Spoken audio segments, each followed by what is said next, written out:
Opportunity in adversity. तो जो अवसर हैं वो विपरीत परिस्थितियों में ही मिलते हैं, चैलेंज के बीच में मिलते हैं। विरोध जहाँ होता है, चैलेंज जहाँ होता है, स्ट्रगल जहाँ होता है, वहीं पर अवसर का भी जन्म होता है।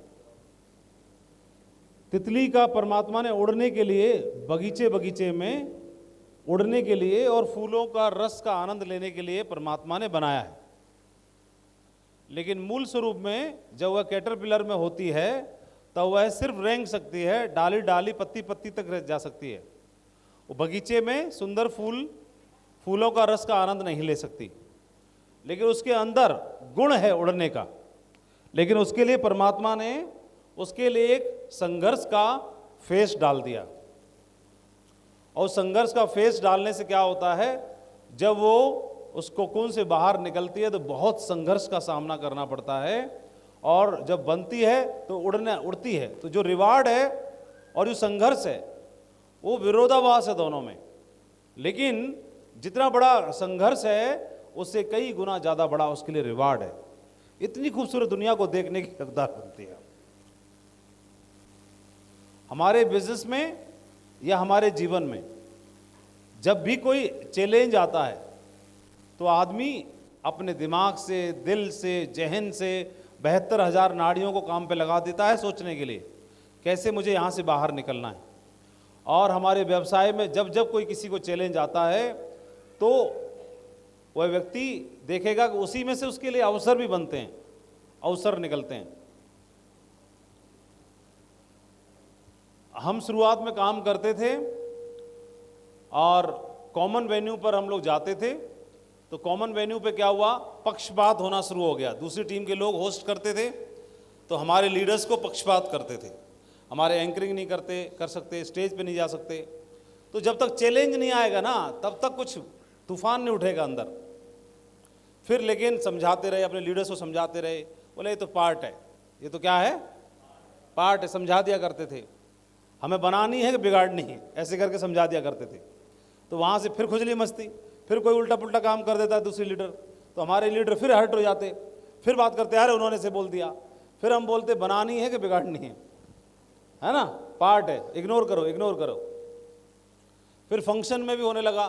फंक्शन में हमारा काम होता था लोगों को प्रमोशन करके लेके जाना, हॉल बुकिंग करना, तैयारी करना, टिकट प्रिंट करना, सारी जिम्मेदारी लेना, सर लोगों को बुलाना, जैन साहब को बुलाना, इनवाइट करना, सारा काम दूसरे होस्ट करते थे। हमारा काम था सिर्फ प्रमोशन करना। और प्रमोशन करना हमारे अपलाइन ने हमको सिखा दिया कि कौन होस्ट कर रहा है ये महत्वपूर्ण नहीं है, महत्वपूर्ण ये है किसके लोग इंस्पायर हो रहे हैं, मोटिवेट हो रहे हैं, ये सबसे ज़्यादा महत्वपूर्ण है। मान के चलिए अगर हमारे लोग ज़्यादा हैं और मोटिवेट ज़्यादा हुए तो बिजनेस किसका मजबूत बनेगा, आपका। ऐसा बात करके समझाते थे। कभी ये नहीं बोलते थे कि अरे वो ऑर्गेनाइज करता है प्रोग्राम और आपको मतलब वॉलंटियर नहीं बनाते, एंकर नहीं बनाते, स्टेज पे नहीं जाते। ऐसे करके छोटे छोटे हमको मन में दुख लगता था। लेकिन प्रमोशन करते थे दबा के। और धीरे धीरे करके ये होने लगा। आगरा में सूर्य सदन ऑडिटोरियम में जहाँ 1000-1200 लोग बैठा करते थे गैदरिंग में, उन 1000-1200 लोगों में शुरुआत में तो हम लोग 50-100 लोगों को बिठा पाते थे। लेकिन उसका फ़ायदा मिलने लगा। फिर हमने प्रमोशन करके 200-250 को बिठाना शुरू कर दिया। फिर एज एमरल्ड लेवल के जितने लीडर्स थे उनके हिस्से बांटे में आता था। तो मालूम पड़ा कि टोटल 5 एमरल्ड हैं आगरा में, तो एक मैं हूँ। तो क्या हुआ, मालूम पड़ा सबको 250-250 पास हिस्से में आए, 1250 पास हैं। तो 250 पास मेरे हिस्से में आए तो हमारी टीम 250 बैठेगी। फिर उसमें कई लोग नाटक करने लगे, कोई वापस कर दिया करता था, कोई एंड टाइम पे कोई पैसे नहीं पे कर रहा, कुछ नहीं कर रहा। सर ने फिर नया तरीका निकाला, जो पहले पैसे पे करेगा एक ही दिन पास लॉन्च होगा, चाहे तो पूरे ले जाओ चाहे तो कुछ भी कर लो। मैं बोला माधव जी मेरे को समझा दिया, आप ज़्यादा लेना चाहते हो ना पास, तो आपके पास मौका है, पूरा कब्जा कर सकते हो। तो बोले इसके लिए क्या करना पड़ेगा, लोग तो दूर हैं। तो फिर उन्होंने बोला तरीका एक ही है, आपको तो मालूम है ना प्रमोशन कर लोगे। बोला हाँ कर लेंगे। पैसा आ जाएगा, बोला आ जाएगा। तो पैसा एटीएम में इंतजार कर रहा है, उसका निकाल के पास अगर हम हाईजेक कर लेते हैं तो बाद में प्रमोशन करके उस पैसे को फिर एटीएम में डाल देना। बात तो सही है। तो एटीएम का इस्तेमाल करके जितने पास ले सकते थे उतने ले लिया करते थे और लोगों को प्रमोशन करते थे। प्रमोशन करने से क्या हुआ, आलम यह आ गया कि अब की बार हमने बोला कि सर हम कुछ भी हो जाए 500 पास पे हम लोग कब्जा करेंगे। 1000 लोगों का प्रोग्राम है, 1200 का 500 पास में कब्जा करेंगे। मैंने दिल थोड़ा बड़ा करके बोला। सर ने बोला ओए बकवास नहीं करेगा, इतनी घटिया सोच मेरे सामने नहीं होनी चाहिए, तुमको 1200 में से 1000 पास कब्जा करने हैं। बोला अपलायन के सामने कुछ सोच नहीं सकते, ठीक है। मेरे को चढ़ा दिया। मैं बोला कैसे होगा, देख होगा, इस बार होगा। और आलम यह हुआ 1250 लोग थे, उसमें 1150 हमारे बैठे, ठीक है। प्रोग्राम क्या हुआ, अब दूसरे लोग नाटक करने लगे, ये क्या हो रहा है, सर उसको फेवर कर रहे हैं और ये सब नाटकबाजी हो रही है, लड़ाई हो रही है। ओम प्रकाश जी ने को शिकायत कर दी, चतुर्वेदी साहब को शिकायत कर दी, सबको शिकायत कर दी लीडरों ने, दूसरे अमरा लीडरों ने। तो बोले क्या होगा, बोले ग्रेवाल जी ये क्या हो रहा है, ये दूसरे लीडरों को पास ही नहीं मिला। बोले सर इनको सबको मौका दिया था, ये लेने ही नहीं आए। बोल रहे थे मेरा सर्वर डाउन है, मेरे लीडर दूर है, मैं यहाँ पर हूँ। तो जिसका सर्वर काम कर रहा था वो ले गया पास, उसमें क्या बात है। ठीक है।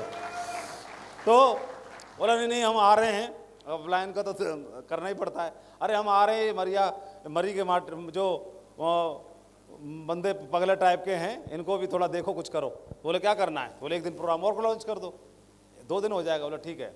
दूसरे दिन का भी बोला जो पहले पैसा ले लेगा, जो पहले पैसे पास दे देगा ले लेगा, वही बैठेगा दूसरे दिन भी। तो उन्होंने माना तो दूसरा दिन तो खाली है। उन्होंने लीडरों ने क्या सोचा, दूसरे दिन तो अब पूरा खाली, कौन लेगा पास, तो आराम से देख लेंगे। और जिसने शिकायत की उसको छोड़ के सबको पास मिल गए। और दूसरे दिन भी हमने कब्जा कर लिया पासों पे, 600 पास हमने दूसरे दिन के भी ले लिए। और दूसरे दिन के लिए भी क्या हुआ, मतलब दिक्कत आना शुरू हो गई। तो अभी आप बताओ, ऑर्गेनाइज कोई और कर रहा है, होस्ट कोई और कर रहा है, और 1150 लोग पहले दिन है और 600 लोग दूसरे दिन है। कितने लोग हो गए, 1750 लोग हमारे बैठे हैं। टोटल 2000 लोग प्रोग्राम अटेंड कर रहे हैं, 1750 हमारे अटेंड कर रहे हैं। अटेंड ऑर्गेनाइज करने वाले दूसरे हैं, चौधरी दूसरे हैं, लेकिन लोग अगर इंस्पायर हो रहे हैं, ट्रेनिंग ले रहे हैं, मोटिवेट हो रहे हैं, किसके हो रहे हैं, हमारे। तो आने वाले टाइम में जलवा किसका होगा। लेकिन उस प्रोग्राम में कहीं कोई माइक नहीं है, कोई मंच नहीं है, कोई एंकरिंग नहीं है, कोई वॉलंटियर नहीं है। और हमारे लीडरों को, विजयपाल जी उसमें रूबी थे, विजयपाल जी को एक सिल्वर ने लगा दिया, अरे इधर नहीं उधर जाओ, लाइन में लगो। विजयपाल जी हर्ट हो गए, मेरे को बोला 2 कौड़ी का आदमी सिल्वर मेरे को पीछे पड़ा हुआ है, अल्लाह उसका होस्ट का भाई है, उसकी बाइगरी दिखा रहा है मेरे को। हाँ, रूबी की रिकग्निशन होनी थी और उनको गेट पर डांट मार दी।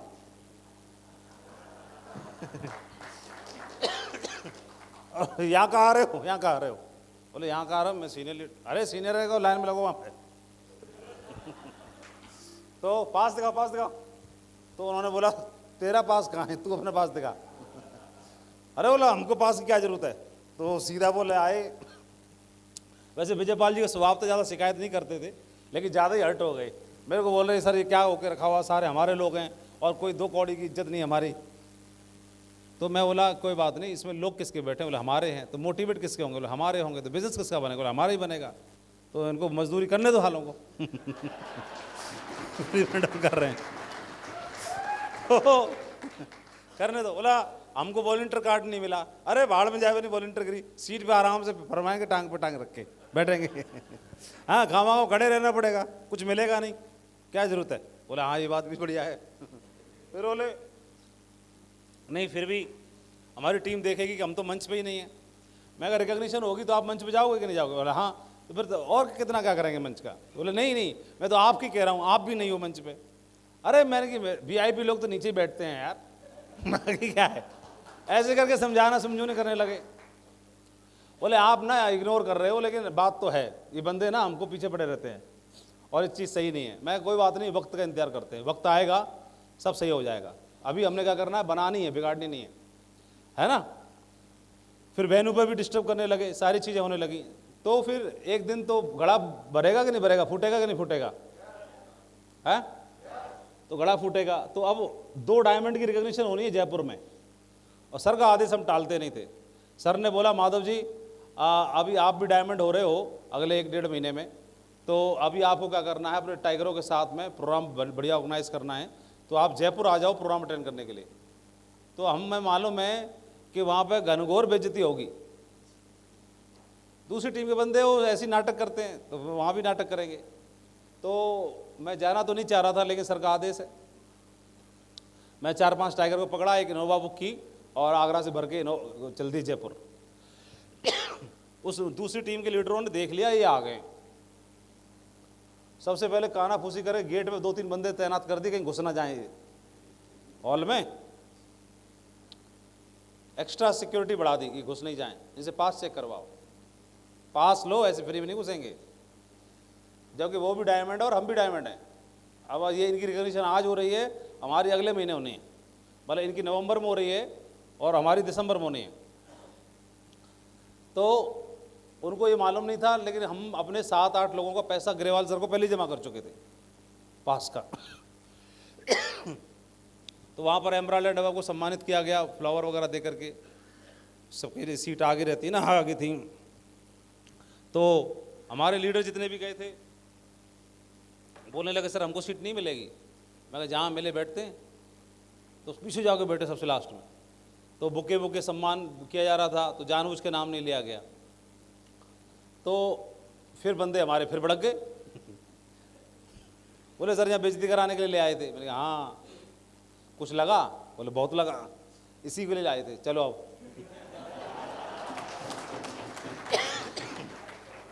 बोले अब क्या करोगे? धमाका कर देंगे।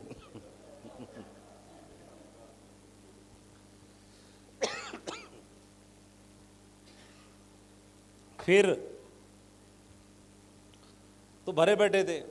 फिर एक आलम ऐसा आ गया कि हमारे वेन्यू में नहीं आएंगे, संडे के वेन्यू में सारे लोग एक भर लेते हैं, हमारे लोग आ नहीं पाते हैं और कब्जा कर लेते हैं। 200-250 फॉर्म साइन अप होते हैं, बाद में गिनती करते 200-250 नहीं के होते हैं। तो हाथ जोड़ लिए उन्होंने, बोला हाथ जोड़ लिए तो कोई बात नहीं, हमारे टाइगर तैयार पहले से बैठे हैं, वो तो 1 साल से तैयार बैठे हैं। अगले संडे वेन्यू लॉन्च हो गया, अगले संडे को वेन्यू लॉन्च हुआ फिर अपनी टीम का, और पहले दिन ही 300 साइन अप हुए, 300 लोगों ने रिकॉर्ड था पब्लिक आई भर के। तो उनको लगा हमारे बिना तो कुछ चलेगा नहीं। फिर फंक्शन ऑर्गेनाइज हुआ डायमंडशिप का तुरंत अगले महीने, बहुत शानदार तरीके से प्रोग्राम ऑर्गेनाइज हुआ। अब उस समय तक का सबसे शानदार था, हाईएस्ट प्रमोशन, हाईएस्ट सारी चीज़ें। तो जब तक कोई चैलेंज नहीं आ रहा, कोई दिक्कत नहीं आ रही, तो वहाँ से फिर मतलब बात नहीं बनती। अगर नहीं वो करते और लीपापोती करते रहते तो शायद ये सब चीज़ें होती नहीं, फिर बड़ा नहीं बनता कारवां, है ना, साम्राज्य नहीं बनता।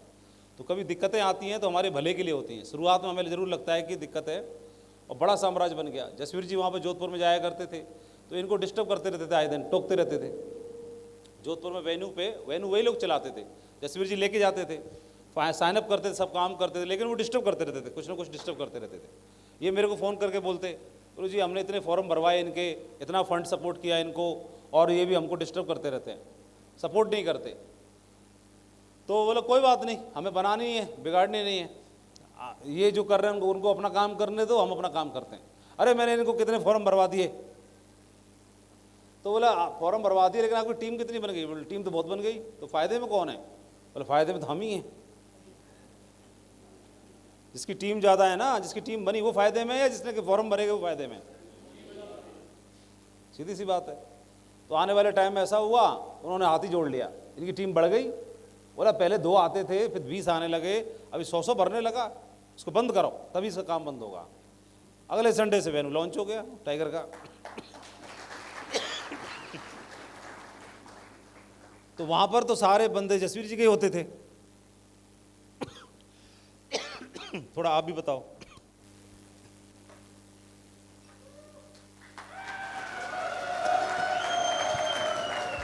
Thank you. तो जो गुरुजी बोल रहे हैं, कई बार ना बेइज्जती से जमीर जागता है ना, तो वो होती रहती थी हमारी अक्सर करके। एक्चुअली क्या था कि पहले हमारा काम अच्छा चल रहा था, मेरा तो खैर शुरू ही हुआ था, खैर गुरुजी का अच्छा चल रहा था, मेरा तो शुभारंभ भी हुआ था, फिर उसके बाद ब्रेक ही लग गई थी। तो गुरुजी के लेवल पे फिर बीच में ब्रेक थोड़ी सी लग गई, तो उस वजह से क्या है कि हम दूसरी टीमों में ही जाना पड़ता था। मथुरा में भी हम पहली बार आए तो कोई और चलाता था वेन्यू, उनके वेन्यू में ही हम आए। खुर्जा में हमारी टीम बनी तो भी दूसरे कोई चलाते थे, उन्हीं के वेन्यू में हम गए। बुलंदशहर में भी हमारी टीम बनी तो उन्हीं का वेन्यू चलता था, उसी में हम गए। जोधपुर में भी उन्हीं का वेन्यू चलता था, उसी में हम गए। ठीक है। और उनका एक ही चीज रहती थी कि हम जाते थे कहीं पे भी, हमारे लोग ज्यादा रहते थे, हम प्रमोशन ज्यादा करते थे, हमारा काम था भरो। ये चीज से वो लोग चिढ़ जाते थे। प्रोजेक्टर हमारा, वेन्यू हमारा, प्लानर हमारा, स्क्रीन हमारी, मार्कर हमारा, व्हाइट बोर्ड हमारा, गेस्ट इनके ज्यादा क्यों। और वो खुन्नस निकालने के लिए कुछ न कुछ ऐसी चीजें करते थे कि मतलब जो है इतने तक की टेस्ट मनी वाले लोग स्टेज पे आएंगे तो हमारे तो बंदे नए नए थे तो हमारे बंदे उसमें रह जाते थे। फिर लेवल डाल देते थे, कभी ड्रेस कोड डाल देते थे, टाई टेढ़ी है तो भगा देते थे। ऐसा करके वो कुछ न कुछ करते रहते थे। लेकिन हम भी मतलब पूरे खड़ूस थे, हम भी मानने वाले नहीं थे। मथुरा में उन्होंने हमें परेशान किया, मथुरा में हमने अपना मेन्यू लॉन्च किया, फिर उसके बाद में वो हमारे पास आते थे। जोधपुर में उन्होंने हमें परेशान किया तो जोधपुर में हमने ऐसा तगड़ा चलाया कि उनका बंद हो गया, फिर वो हमारे पास आते थे। खुर्जा में उन्होंने परेशान किया, खुर्जा में हमारा चलने लगा, उनका बंद हो गया, फिर वो हमारे पास आते थे। बुलंदशहर में उन्होंने परेशान किया तो वहां भी उनका बंद हो गया, फिर वो हमारे पास आते थे। हमने जहां भी उनका था, फिरोजाबाद और शिकाबाद में भी, फिरोजाबाद, कानपुर, लखनऊ, फिर जापुर जितना था सारे उनके बंद हो गए, हमारे चालू हो गए, फिर हमारे में आते थे। हमने मना नहीं किया, लेकिन खूब आओ। ठीक है। तो ऐसी सिचुएशन कई बार हम लोगों के साथ रहती है। अभी आप लोग भी काम कर रहे होंगे, कहीं जाते होंगे, कई लोग मेरे से फ़ोन भी करते हैं। मनिंदर जी कई बार बोलते हैं, गुरुजी आप वहाँ जा रहे हो, थोड़े 2-3 बंदे मैं भी भेज दूँ, फिर मजबूरी में मना करनी पड़ती है। तो कई लोग अलाउ नहीं करते, कई लोगों ने बड़े सारे नियम कानून कायदे बना के रखे हैं। तो उसका फिर एक ही तरीका है कि अपना इतना बड़ा साम्राज्य करो कि स्पेशल आप ही की टीम के लिए टाइम दिया जाए वहाँ पे, है। या तो एक तरीका है कि भाई ये सिचुएशन है, अब इसमें दुखी होके बैठे रहो, या फिर कमिटमेंट लो कि हम अपलाइन का हम अपने लेवल पर टाइम लेंगे। मतलब वहां पे ग्रेवाल सर आए थे, ग्रेवाल सर तो सबके हैं ना, चतुर्वेदी सर तो सबके हैं, उनके भी हैं हमारे भी हैं। तो मैं वहां मिलने के लिए पहुंच गया, तो मेरे को गेट पे रोक दिया होटल में, वहीं पे रिसेप्शन पे। आपके कैसे यहाँ? मैं गुरुजी से मिलने आए थे। आपने किसी से बात की पहले? मैंने कहा नहीं, मैंने तो गुरुजी से बात की। बोले गुरुजी से की है, बुलाए तो हमने है ना।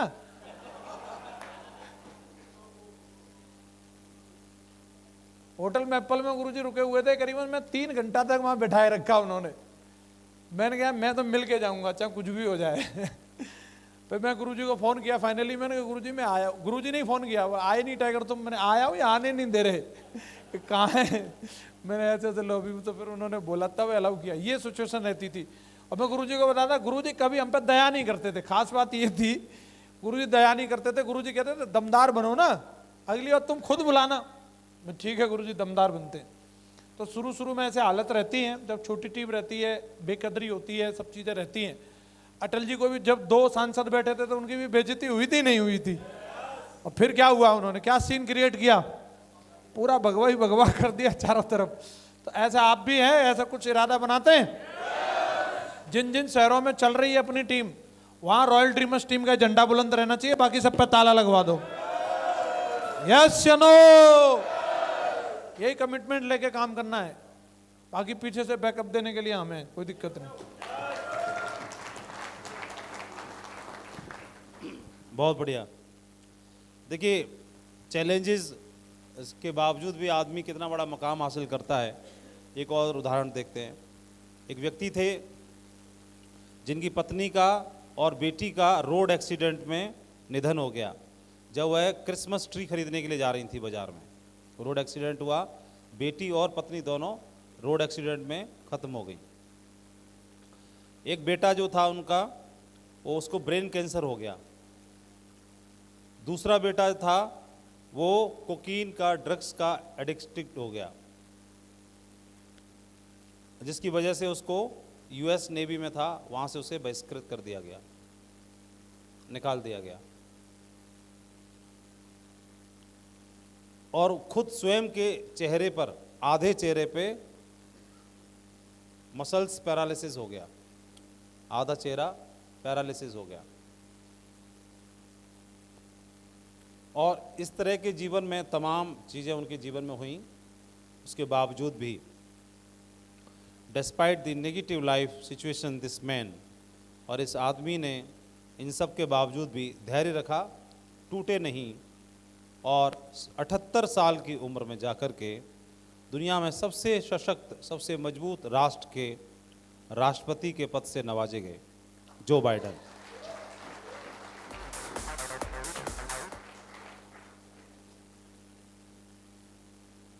परमात्मा क्या है, धैर्य की परीक्षा भी लेता है। एक लाइन पढ़ रहे थे हम कि परमात्मा की तरफ से एक लाइन लिखी गई कि जो भी आप चाहते हो, जो आपकी मुराद है, वो पूरी कर दी जाएगी। जो चाहते हो उसको ले जाओ, बदले में माखूल कीमत दे जाओ, है ना, बदले में उसकी कीमत दे जाओ। जो भी चाहिए वह मिल जाता है, बदले में माकूल कीमत चाहिए होती है, देनी पड़ती है ना। तो हम बिना कीमत के लेंगे तो उसके हकदार ही नहीं होते। नेटवर्क मार्केटिंग बिजनेस में 3 दरवाजे हैं। कितने? पहला है अंदर होने का दरवाजा, एंटर होने का दरवाजा। तो कोई भी अंदर आ सकता है। आते हैं कि नहीं आते? खूब आ जाते हैं आसानी से, है ना।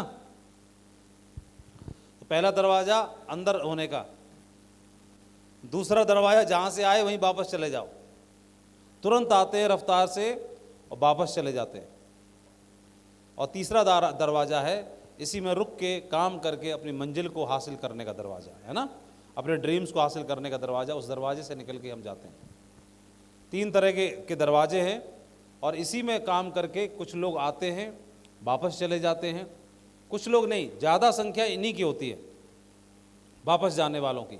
कुछ लोग ऐसे होते हैं जो कीमत देने के लिए तैयार होते हैं, खुद को तैयार करते हैं यहीं रह करके और अपने आप को मजबूत बनाते हैं और सफलता के दरवाजे का इस्तेमाल करते हैं और डायमंड बनते हैं, क्राउन बनते हैं और यूसीए बनते हैं, आगे जाते हैं ना। एक तस्वीर में लिखा कि I always wonder why birds choose to stay in the same place. बड़ा आश्चर्य होता है कि क्यों जो पक्षी होते हैं वो सेम प्लेस पे आकर के शाम को बैठ जाते हैं। When they can fly anywhere on earth, जबकि वो दुनिया में कहीं पर भी जाकर के उड़ सकते हैं, उसके बावजूद भी पक्षी एक ही जगह पे आकर के शाम को क्यों उसी ठिकाने पे बैठ जाते हैं। यह देख के बहुत आश्चर्य होता है। Then I ask myself the same question. उसके बाद मैं यही प्रश्न अपने आप से भी पूछता हूं कि पूरी दुनिया में मैं कहीं भी उड़ सकता हूं, उसके बावजूद भी हर रोज शाम को आकर के सेम प्लेस पे आकर के क्यों बैठ जाता हूं। पक्षियों को देख करके तो आश्चर्य होता है, लेकिन वो आश्चर्य इंसान स्वयं को देख करके कभी नहीं करता। तो हमें दूसरे की काबिलियत पे तो दिखाई देता है कि वह तो उड़ सकता है, उड़ तो मैं भी तो सकता हूं और कहीं पर मैं भी जा सकता हूं। तो जो उसके ऊपर लागू है वह मेरे ऊपर भी लागू होती है बात, इसलिए हम कहीं भी जा सकते हैं। 9 प्रकार के नेटवर्कर हैं और पहले वाले कौन कैसे हैं कैटेगरी? किसी को नहीं बताना चाहते कि मैं सेफ शॉप में काम करता हूं। कोई पूछेगा चुप से रहेंगे, बताएंगे हाँ हाँ ये है, ये वो जो भी ऐसे आया था, ऐसे गया था, वहाँ आया हूँ, किसी काम से आया हूँ। किसी का फ़ोन आया, हाँ मैं उदयपुर में हूँ। उदयपुर का क्या लगे? नहीं एक निजी काम था थोड़ा, उस पर्सनल काम से आया हूँ थोड़ा। कहाँ शादी में? नहीं शादी में नहीं आया हूँ। तो कहाँ कोई रिश्तेदार? नहीं रिश्तेदारी में नहीं आया हूँ। तो कहाँ कोई ऑफिशियल? नहीं ऑफिशियल काम से नहीं आया हूँ। तो किसी दोस्त? नहीं दोस्त से मिलने नहीं आया हूँ, बस एक निजी काम से आया हूँ। तो एकदम शांत है। और ये पहली कैटेगरी है। तो ये क्या एम्पायर बना पाएंगे बड़ा?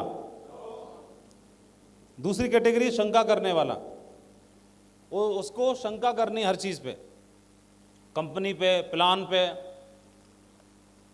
प्रोडक्ट पे, सिस्टम पे, अपलाइन पे, टीम पे, डाउनलाइन पे, मीटिंग पे। जैसे बोल दिया आपकी एलडीपी होने वाली है।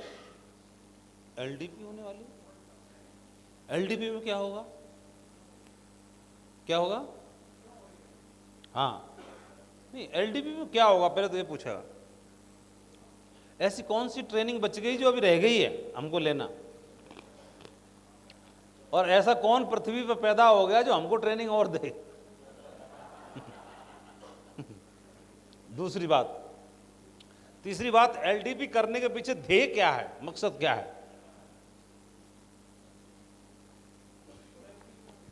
हाँ नहीं, उदयपुर की क्या जरूरत थी? पक्का कोई लोचा है, जरूर कुछ न मामला है। और ये दोनों जोगा बोगा कुछ न कुछ गड़बड़ करते रहते हैं। और अपने जैसे और दो ढूंढ लिए हैं ऊपर भी। पैसे हमारे खर्च होंगे, छुट्टी हमें करनी पड़ेगी, बिठा के हमें रखेंगे और खुद बोलते रहेंगे और हमसे तोता की तरह हाँ हाँ करवाते रहेंगे। हर चीज में शक करता है।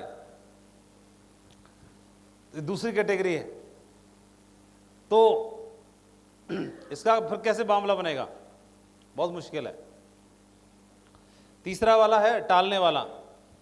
ठीक है, मीटिंग अटेंड कर ली है, हम जोश में फिलहाल हैं पूरा, एलडीबी अटेंड हो गई है, बातें तो बढ़िया चौकी बताई हैं, 2-4 बातें तो बहुत गजब की बताई, बहुत ही गजब की, आला दर्जे की।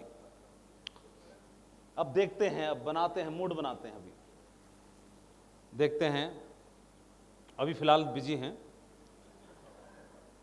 फिर लेकिन देखेंगे जरूर, पक्का हम इस पे बारे में विचार करेंगे, जरूर करते हैं, करेंगे जरूर, लेकिन करते हैं फिलहाल नहीं, अभी तुरंत नहीं करेंगे, इस विचार करेंगे इस पे। बातें लेकिन बहुत बढ़िया बताई, बहुत अच्छी बात बताई। कभी यदि हमने किया ये बिजनेस और हम कभी बने, इस बात को हम और अच्छे से बताएंगे, इस बात को, इन्हीं बातों को ना करेंगे जरूर, बताते हैं। तो हमेशा एक नई तारीख काम करने की, तो ये टालते रहने की आदत है। ये तीसरी कैटेगरी है। चौथी कैटेगरी है दिशाहीन। इसके बारे में जसवीर जी बताएंगे। ताली हो जाए जोरदार। Thank you. कुछ लोग जोश में तो होते हैं लेकिन होश में नहीं होते। मतलब उनका क्या है कि बिना नेविगेटर के बम में वो मिसाइल तो छोड़ दी, अब ये नहीं मालूम फटेगी कहाँ। हो सकता है वो घर में ही फट जाए, है ना। तो इनका कोई फिक्स डायरेक्शन नहीं रहता। जोशीले हैं पर लेकिन इन्हें ये नहीं मालूम जोश निकालना कहाँ है। ये किधर भी जोश निकाल सकते हैं, कहीं पे भी, मतलब किसी को भी हड़का दें, कुछ भी कर दें। इनको सही परफेक्ट एक डायरेक्शन नहीं मालूम रहती। जैसे एक व्यक्ति, महागुरु जी भी बता रहे थे कि 4 तरह के मर्द होते हैं ना। तो एक ऑफिस में मर्दानगी दिखाते हैं, कंपनी में या अपलाइन को मर्दानगी दिखाते हैं। दिखाऊं तुम्हें बताऊं, अपलाइन को ऐसे हड़काते रहेंगे हमेशा, है ना। कुछ लोग जो है डाउनलाइन को हड़काते हैं, कुचल दूंगा, तुम्हारी नेतागिरी दिखाऊं। डाउनलाइन को बहुत, उनको मजा आता है ऐसे हड़काने में, है ना। और कुछ होते हैं जो घर वालों को, तो घर वाले जैसे बीवी को ही बोलता रहेगा, मालूम है मैं मर्द हूं, पता है मैं मर्द हूं, है। ऐसे ही एक मर्द जो है वो गोवा गया हनीमून के लिए, रोज चिल्लाता रहता था बीवी से, मर्द हूं। शाम का टाइम था गोवा में और बादल आ रहे, तो मैडम ने कुछ कपड़े वगैरह बाहर सुखाए हुए थे और बादल कड़कने लगे, अंधेरा था। तो मैडम ने बोला बारिश होने वाली लगता है, मेरे कुछ बाहर कपड़े पड़े, थोड़ा कपड़े उठा लाओ। ऐसे रिजॉर्ट में रुके हुए थे वो, तो पीछे की साइड में जंगल सा था, इधर भी है ना जंगल सा ऐसा, उधर ही कपड़े पड़े थे। कई एक टाइगर ने सुखा भी रखे हमारे रूम के नीचे, ऐसे ही सुखा रखे थे। तो अब वो देख रहा है उधर, बोले उधर तो अंधेरा है। बोले तो अंधेरा है तो क्या हुआ? बोले अंधेरे में तो बोले हवा होता है। बोले हवा तो बचपन में होता है, अब तो तुम बड़े हो गए। तो बोले हवा भी तो बड़ा हो गया होगा। तो बोले कैसी बात कर रहे हो, तुम तो मर्द हो। बोला मर्द में तेरा हूं, हवा का नहीं हूं।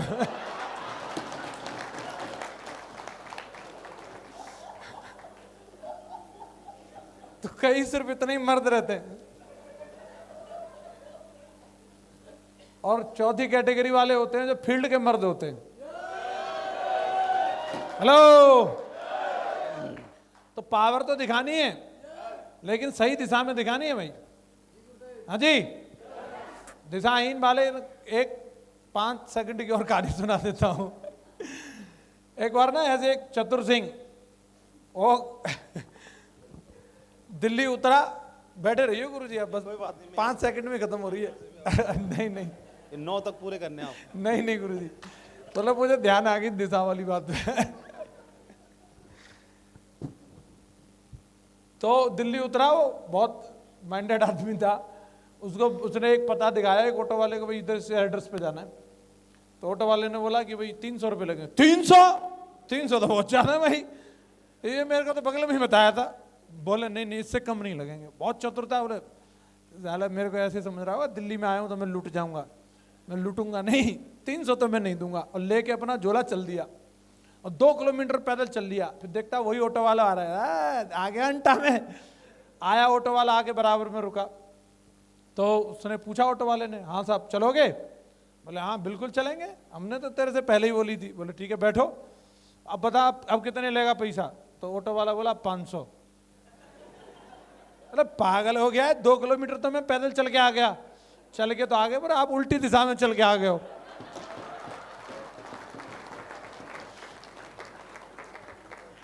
अब 200 और फालतू देने पड़ेंगे। तो कई ना ऐसे बुद्धिमानी तो दिखाते हैं, लेकिन गलत दिशा में चल तो रहे हो, मेहनत तो कर रहे हो, लेकिन हमने डायरेक्शन भी चेक कर लो, मैं सही डायरेक्शन में चल रहा हूँ, कहीं उल्टी दिशा में तो नहीं चल रहा। हाँ जी, सिर्फ जोश में रहने से बात नहीं बनेगी। सही डायरेक्शन में अगर हम चल रहे हैं, स्पीड मायने नहीं रखती, मायने रखती है आपकी सही करेक्ट दिशा। और आप बहुत मतलब मान के चलो बहुत तेजी से, मतलब एक बंदा जो, एक और कहानी याद आ रही है, विमान उड़ रहा है और 35,000 फीट की ऊंचाई पर है, और पायलट ने अनाउंसमेंट किया कि आपके लिए 2 बैड न्यूज हैं। बोला नंबर 1 हमारा नेविगेटर खराब हो गया है, नंबर 1 बैड न्यूज तो ये है, और नंबर 2 बैड न्यूज ये है कि हमें नहीं मालूम हम किधर जा रहे हैं, पर बड़ी तेजी से जा रहे हैं।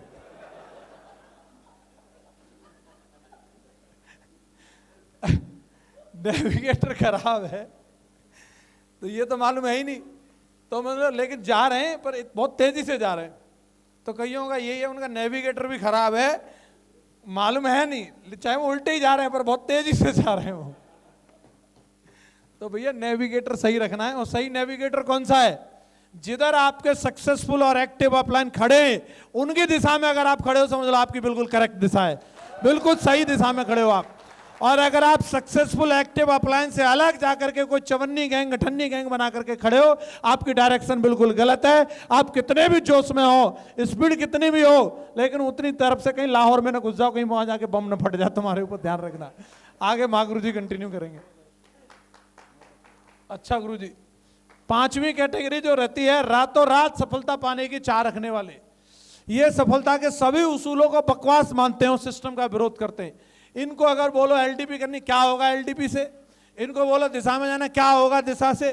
ये कोई भी इनको बोले कार्डिनल, अरे कार्डिनल रूल की ऐसी की तैसी, हमें रूल अपने आप में। ये कोई भी चीज अगर इनके सामने आकर के बताई जाए, क्योंकि इनका काम चल गया, इनका काम, हेलो हेलो हेलो हेलो, इनका काम चल गया, तो इनकी नजरों में सिस्टम की कोई भी एक्टिविटी, कोई भी टूल्स प्रमोशन, कोई भी डायमंडशिप, कुछ भी करो, सब बकवास है। इनके सामने कोई खड़ा होकर के कहानी सुना रहा है, कोई बता रहा है कि भाई मैंने ये किया, इनको सब मजाक लगता है, सब बकवास लगता है, क्योंकि इनका चल गया।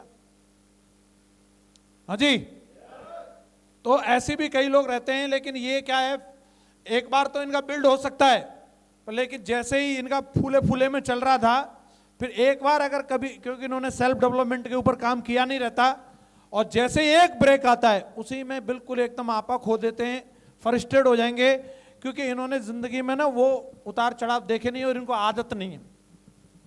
एक बारी सुंदर पिचाई का इंटरव्यू आ रहा था, तो उनसे पूछा एक व्यक्ति ने कि आप जब अपनी कंपनी में लोगों को रिक्रूट करते हो, तो एक सेम मेरिट के आपके पास 100 लोग होते हैं, फिर आप कैसे डिसाइड करते हो कि किस व्यक्ति को क्या पैकेज देना है? किसी को 10 करोड़ का पैकेज दे रहे हैं, किसी को 8 करोड़ का दे रहे हैं, तो सेम मेरिट के लोग हैं, सेम परसेंटेज है उनकी, तो फिर आप कैसे डिसाइड करते हैं? तो उन्होंने क्या जवाब दिया, जानना चाह रहे हैं?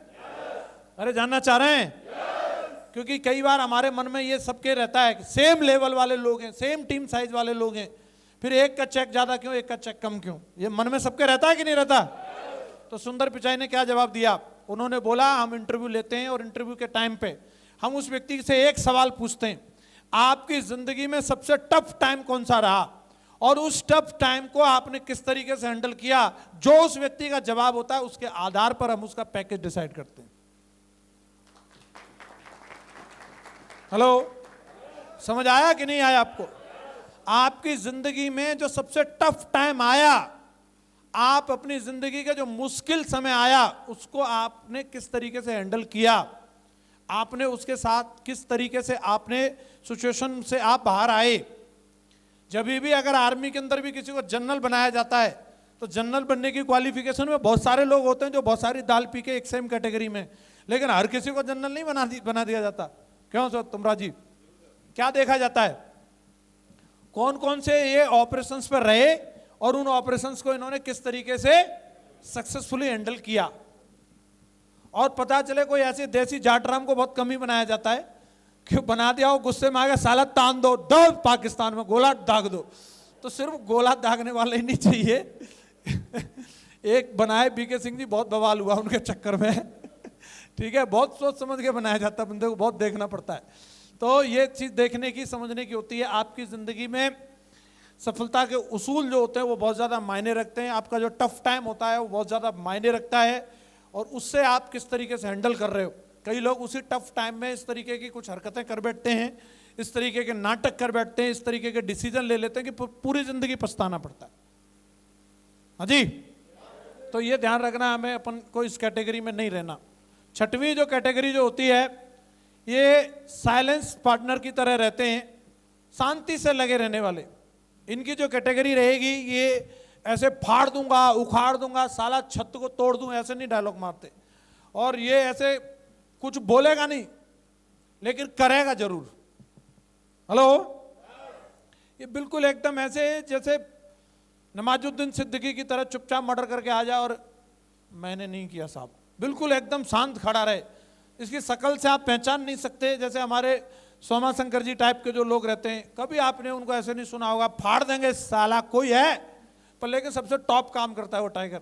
रविंद्र जी हैं हमारी टीम में, वो कभी ऐसे नहीं बोलता कोई हो तो साला आ जाए, कोई है माई का लाल, ऐसे कभी नहीं करता, पर लेकिन अपने लेवल पे बेस्ट परफॉर्मर रहता है। ये कैटेगरी बहुत ही बेस्ट है, मैं बहुत लाइक करता हूं इस तरीके के लोगों को जो इस कैटेगरी में आते हैं, शांति से अपने काम पे फोकस करते हैं, ज्यादा अल्लाह गुल्ला नहीं करते, कांड कर देते हैं लेकिन पूरा एकदम। जब आप लिस्ट देखोगे तो इनका नाम बेस्ट परफॉर्मर में जरूर होगा। छठवीं कैटेगरी दमदार है। सातवीं कैटेगरी जो है, ये बड़ी ड्रीम टीम होती है। ये हर काम को बड़े तरीके से करते हैं। इनको अगर कोई काम दिया गया है, ये नहीं फॉर्मेलिटी के लिए, ये लगातार उस चीज के अंदर दिमाग लगाते हैं, लगातार सोचते हैं कि इसको और बेहतर कैसे किया जा सकता है। इसमें अगर हम ये साला फुंतड़ू और लगा दें तो बढ़िया कैसे रहेगा, अगर इस पर ये और रख दें तो कैसा रहेगा, यहां से झालर लटका दें तो कैसा रहेगा। ये सिर्फ काम को काम की तरह नहीं, काम में जान डाल देते हैं। क्या डाल देते हैं? अरे बोलो तो सही, क्या डाल देते हैं? क्या डाल देते हैं? एक व्यक्ति जाता है सिर्फ ड्यूटी की तरह काम करता है कि सर आपने बताया था ये काम हो गया, लेकिन ये ड्यूटी की तरह नहीं करते, ये काम को बिल्कुल साला एकदम धुआं उड़ा देते हैं। जैसे ग्रेट महागुरु जी, हमारे महागुरु जी को मैंने शुरू से देखा है। मैं महागुरु जी की इस चीज को हमेशा अडॉप्ट करने की कोशिश करता हूं।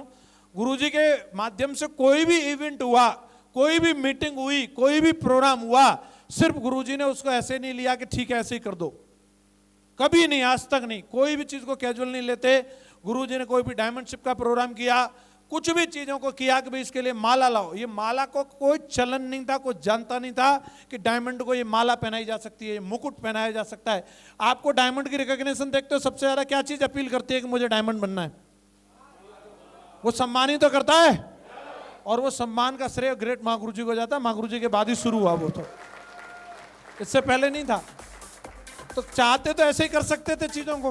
हाँ जी, आप भी छोटी बड़ी मीटिंग करते हैं, महागुरु जी कुछ भी एक्टिविटी करते थे। मैं डे 1 से महागुरु जी को नोटिस करता चला आ रहा हूँ।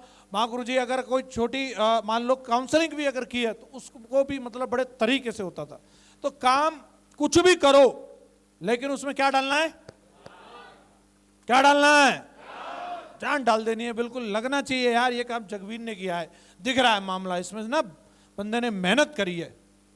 हाँ जी, यहाँ की इसकी डेट फाइनल होने के लिए नितिन जी के दिमाग में ये बात थी कि शायद गुरुजी डेट देंगे ही नहीं, तो लेकिन गुरुजी चाहते तो ये मीटिंग कहीं भी हो सकती थी, लेकिन गुरुजी ने पूरा एकदम ढूंढा ढांडी करा करके तब जा करके ये वेन्यू आपके लिए ढूंढा। यहाँ आकर के बढ़िया फीलिंग आ रही नहीं आ रही? खाने पीने में कोई दिक्कत? होटल की तरफ से कोई समस्या? फुल फीलिंग है या नहीं है? तो गुरुजी आए पर्सनली यहाँ पे आकर के देख के गए एक एक चीज को। और जब गुरुजी आए, जब यहाँ पे राजस्थान के मुख्यमंत्री जी मीटिंग कर रहे थे, यहाँ मंत्री बैठे थे इन सीटों पे जहाँ आप बैठे, तब गुरुजी देख के गए थे, बोले हमारे टाइगर बैठने चाहिए। हाँ जी, हेलो। तो ये एक चीज होती है और आपको इस कैटेगरी में आना है। ये ड्रीम कैटेगरी है और ये टीम की संपत्ति होते हैं ऐसे लोग। क्या होते हैं? अरे बोल ही नहीं रहे यार, क्या होते हैं? और 8वीं जो कैटेगरी है ग्रेट महागुरु जी, प्लान फॉलोअर्स। ये हर योजना को सफल बनाने वाले लोग होते हैं।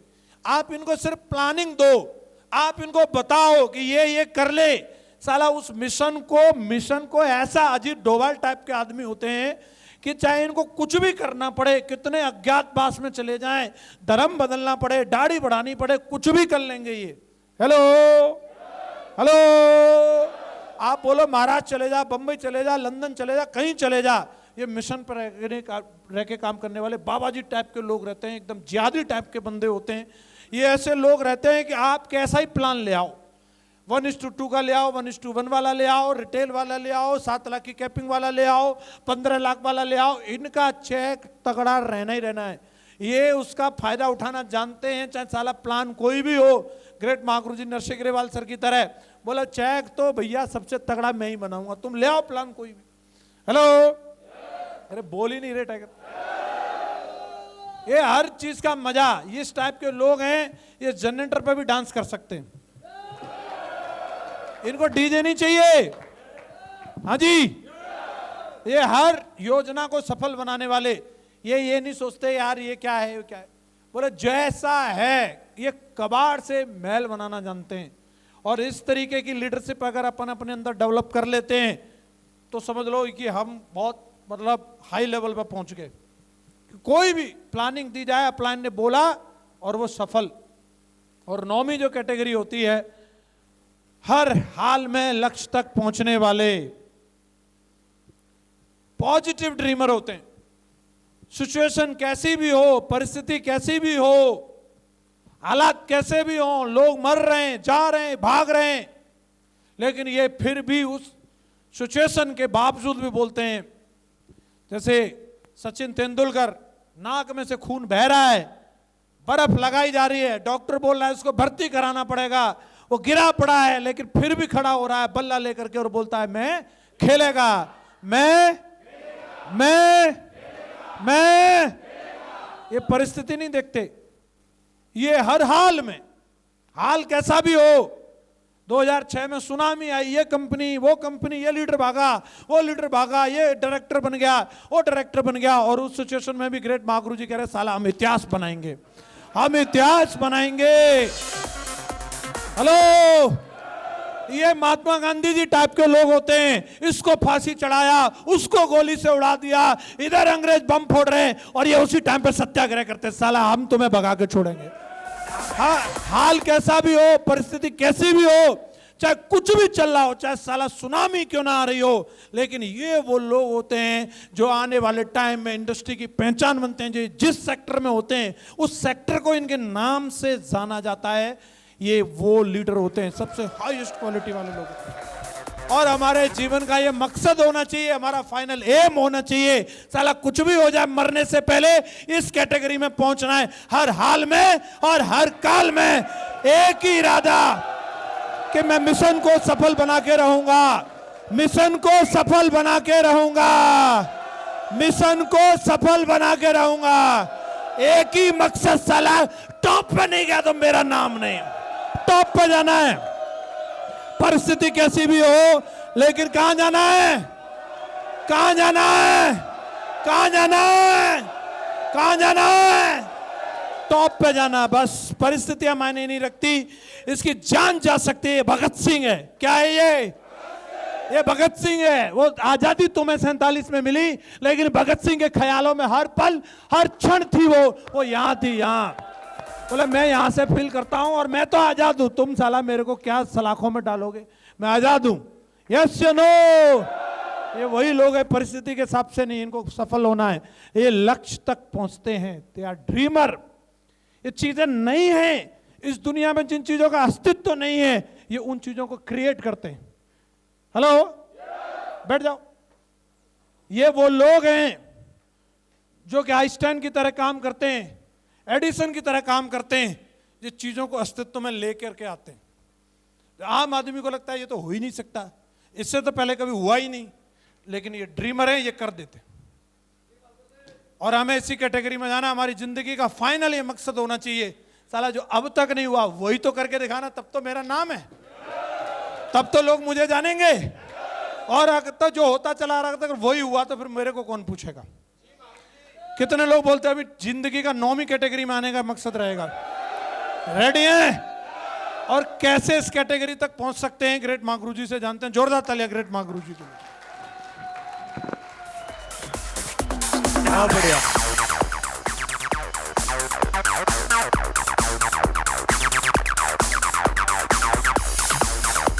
बहुत बढ़िया, बैठ जाइए।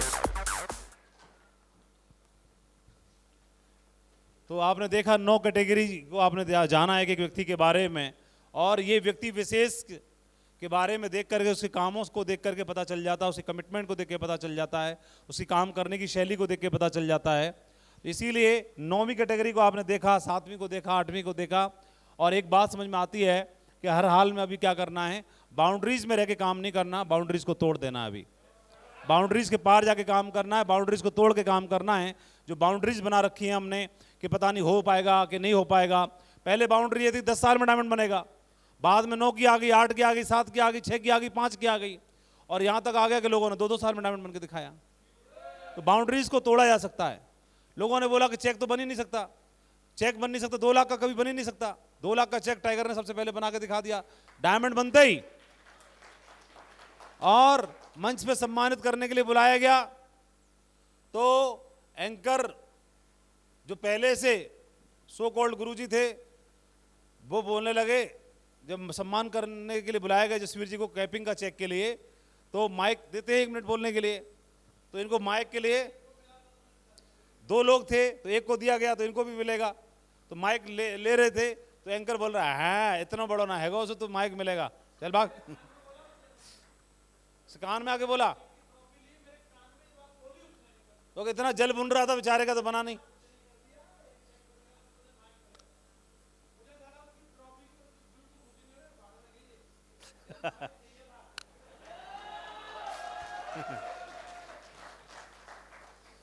उसके बाद में फिर तो ऐसा कोई स्टेज बचा नहीं जहाँ जसवीर जी को माइक नहीं मिला हो, चाहे कंपनी का फंक्शन तक क्यों ना हो, है ना, तो परमानेंट कर देते हैं। तो ये जिद्दी होना जरूरी भी है कि यार ऐसा कर देंगे कि अभी हमारे बिना कोई स्टेज पूरी ही ना हो, अधूरी रहे। पहले हमारा नाम नहीं होता था कहीं मीटिंग्स में, किसी मीटिंग में नाम नहीं लिया जाता था। क्यों? जिसका काम नहीं चल रहा उसको कौन नाम लेके मीटिंग खराब करेंगे क्या? जिसका काम नहीं चल रहा सालों से, उसका नाम लेके मीटिंग खराब हो जाएगी। बोले तो सनी है, और सनी का नाम लेके मीटिंग को कौन खराब करेगा? तो हमारा नाम नहीं लेते थे किसी मीटिंग में। तो हमारे जीवन का बस एक ही ध्येय था, और हमारे जीवन का एक ध्येय था कि इतना काम करेंगे कि हमारा नाम लिए बिना कोई मीटिंग संपूर्ण नहीं होगी। ऐसा काम कर देंगे, हम रहें या न रहें, मतलब मीटिंग में हम हो या ना हो, वो मेरा होना जरूरी नहीं है, लेकिन मीटिंग में नाम जरूर आएगा, इतना काम कर देंगे। और फिर आज हमारे अपलाइन बोलते हैं भाई तुम हो या ना हो, लेकिन मीटिंग में नाम जरूर लिया जाता है, चाहे कुछ भी हो जाए। बस यही तो चाहिए था, यही चाहिए था। हमारा नाम लिए बिना मीटिंग पूरी नहीं होनी चाहिए। तो ये बोलने से, सिफारिश से तो होता नहीं है, ये बाउंड्रीज को तोड़ देना है बिल्कुल। और बाउंड्रीज तोड़ने के लिए कंफर्ट जोन को त्यागना होता है, जिसके बारे में जसवीर जी बात कर रहे थे। थोड़ा जो कंफर्ट जोन है इसको त्यागना पड़ेगा, त्याग करके बाउंड्रीज को तोड़ा जा सकता है। तैयार हैं आप लोग? चिंता करने की जरूरत नहीं है। शुरुआत में हार मिल रही है तो हार हार हार हार हार हार हार हार करते करते करते करते एक दिन सचमुच में 51 किलो का हार आपके गले में आ जाता है। कई बार जीत कर हम वो नहीं सीख पाते जो हार की सीख जाते हैं, कई बार क्योंकि जीत के हमारे दिमाग में चीजें एंटर नहीं करती, घुसती नहीं है। लेकिन हार के आदमी उन चीजों को रियलाइज करता है, एनालिसिस करता है, समझता है, अंडरस्टैंड करता है, समझता है। इन चीजों को समझना है और थोड़ा उच्च कोटि का लीडर बनना है तो ये गुण और हमें अपने अंदर डेवलप करना है, और ये वफादारी का गुण है। दुनिया में सबसे महंगा कोई अगर महंगी ज्वेलरी होती होगी, सबसे महंगा गहना कोई होता होगा तो वफादारी का गहना है। इससे बड़ा कोई गहना नहीं है। किसी ऑर्गेनाइजेशन के प्रति, किसी परिवार के प्रति, किसी कंपनी के प्रति, किसी समाज के प्रति, किसी देश के प्रति, किसी कंपनी के प्रति, किसी टीम के प्रति जहां आपका नाम जुड़ा हुआ है, उसके लिए लॉयल रहना और लॉयल बनना, ये सबसे बड़ा गुण होता है। ये एक मोटिवेटर हैं जो कुछ बोलते भी इनके बारे में कि तेरे को फॉलो करूं लेकिन तेरे